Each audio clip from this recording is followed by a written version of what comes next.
የኢትዮጵያ መንግስት የፖሊስ መኪኖችን ወደ ኤሌክትሪክ እየቀየረ ይገኛል። ይህን ደግሞ አዲስ አበባ ውስጥ በተለይ የምትኖር ከሆነ አስተውላችሁት ሊሆን ይችላል። ይህ ግን የመጀመሪያው ነው። ቀጣይ ታክሲዎች እንዲሁም ደግሞ ሌሎች አገልግሎቶችን እነዚህ ተሽከርካሪዎች የሚተኩ ነው የሚሆኑ። መኪኖቹም ውሊንግ ስትራሌት E5 EV ይባላሉ።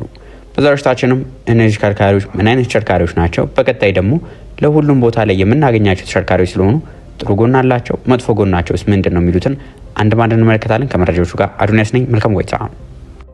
ከመረጃዎቹ በፊት ግን ለዚህ ቻናል አዲስ ከሆናችሁ በዚህ ቻናል ላይ በየዕለቱ ከመኪና ጋር የተገናኙ ወሳኝ መረጃዎችን ለቀጣይ ለመገዙ መኪና ምክር የሚሆን እንዲሁም ያላችሁ መኪና ደግሞ እንዴት መንከባከብ አለባችሁ፣ እንዴት አትርፋችሁ መሸጥ ትችላላችሁ የሚሉትን ጥሩ መረጃዎችን ይዘላችሁ ስለምንቀርብ ከመኪና ጋር የተገናኙ መረጃዎችን መከታተል የምትፈልጉ ከሆነ ሰብስክራይብ ያድርጉ። እንዲሁም ቪዲዮ ሲለቀቅ በቶሎ እንዲደርሱ የደወሉን ጫኑ። የኢትዮጵያ መንግስት የፖሊስ መኪኖቹን ውሊንግ E5 አድርጓል። ካሁን በኋላም የሚገዙ ተሽከርካሪዎች እነዚህ እንደሚሆኑ ይጠበቃሉ።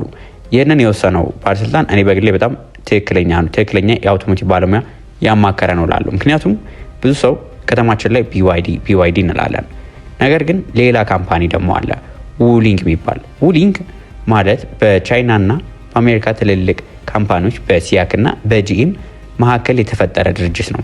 ጂኤም የምታውቁት ከሆነ እነ ቼፍሮሌት፣ GMC፣ ካዲላክ የመሳሰሉ ትልልቅ የአሜሪካ ብራንድ መኪኖችን የሚያመርት ሲሆን ሲያክ ደግሞ በቻይና ውስጥ የሚገኝ የተለያዩ መኪኖችን እየገጣጠመ የሚያቀርብ ነው። የራሱ መኪኖችንም ያመርታል። ከገጣጠማቸው መኪኖች መካከል ከተማችን ውስጥ የምናያቸው የቮልክስቫገን ID6፣ ID4 ተሽከርካሪዎችን መመልከት እንችላለን። እነዚህ ተሽከርካሪዎች እየገጣጠመ የሚያቀርብ ተሽከርካሪ ነው። በስሩም ደግሞ በውሊንግ ስር ደግሞ የተለያዩ መኪኖችን እየተመረቱ ይገኛሉ። አሁን ኢትዮጵያ ውስጥ አገልግሎት መስጠት የተጀመረው ውሊንግ E5 ተሽከርካሪ ነው። ይሄ ለፖሊስ አገልግሎት ነው ብያቸዋለሁ።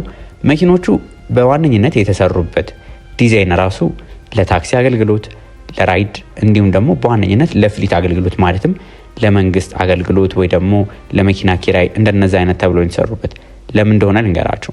መኪኖቹ በጣም ሌግዠሪ የሚባሉ አይደሉም። ዋጋቸው ቀነስ ያለ ጥንካሬ ያላቸው እና በየቀኑ ልንጠቀምባቸው የምንችላቸው ናቸው። ያ ማለት ለግል ተሽከርካሪ ሊሆን ይችላል፣ ለራይድ አይነት ስራ ሊሆን ይችላል፣ ለኪራይም ብናከራየው የሚሆነን አይነት ተሽከርካሪ ወደ በኋላ ላይ የምነግራችሁ ይሆናል። ከBYD የትኛው ሞዴል ይሻላል ከዚህ ጋር የሚወዳደረው ወይ ደግሞ የBYD ሞዴል ይሻላል ይሄኛው ይሻላል ለምን የሚለውን ወደ በኋላ አሳያችኋለሁ። ነገር ግን መኪናው ምን ያህል ኪሎ ሜትር እንደሚሄድ እንዲሁም አንዳንድ ነገሮችን ልንገራችሁ። መኪኖቹ በሁለት አይነት አማራጭ አላችሁ።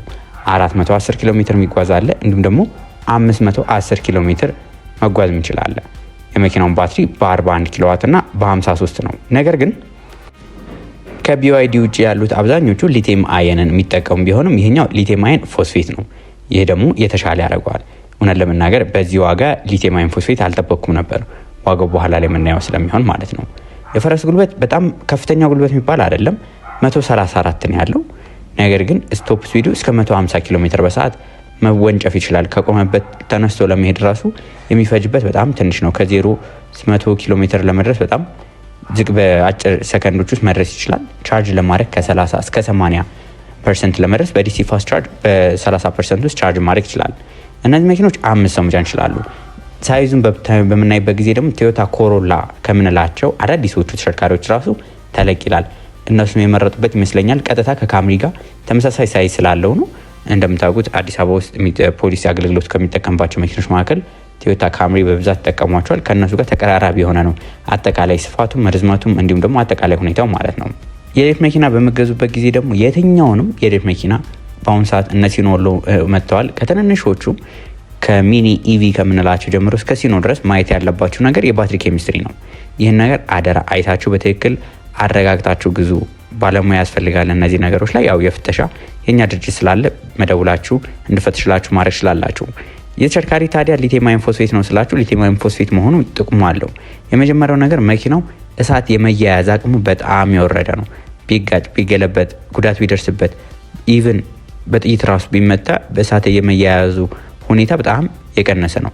ረጅም ጊዜ ደግሞ ያለ ሀሳብ ማሽከርከር ስላላችሁ እነዚህ መኪኖች ሊቲየም አየን ፎስፌቶቹ ከሊቲየም አየኑ ወይንም ከምንላቸው የተሻለ አገልግሎት አላቸው። ዋጋቸውም ደግሞ ቢበላሽ እንኳን ለመጠገን የቀነሰ ነው። ለዛም ነው እንደነዚህ አይነት ለመንግስት አገልግሎት ለታክሲ አገልግሎት ተመራጭ የሚያደርጋቸው አንደኛው ነገር ይሄ ነው። እነዚህ መኪኖች እንደነገርኳችሁ ከ410 እስከ 510 ኪሎ ሜትር መጓዝ ይችላሉ ብያቸዋለሁ። ይህ እንግዲህ በሲኤልቲሲ ብዙ ሰው የማያውቀው ነገር ግን ማወቅ ያለበት አንድ ነገር አለ። አንድ መኪና በሚገዙበት ጊዜ ሬንጁ ኤስቲሜት የሚደረገው ይህን ያህል ኪሎ ሜትር ይሄዳል የሚባለው በእኛ ሀገር ላይ ሲኤልቲሲ የሚባሉት ናቸው።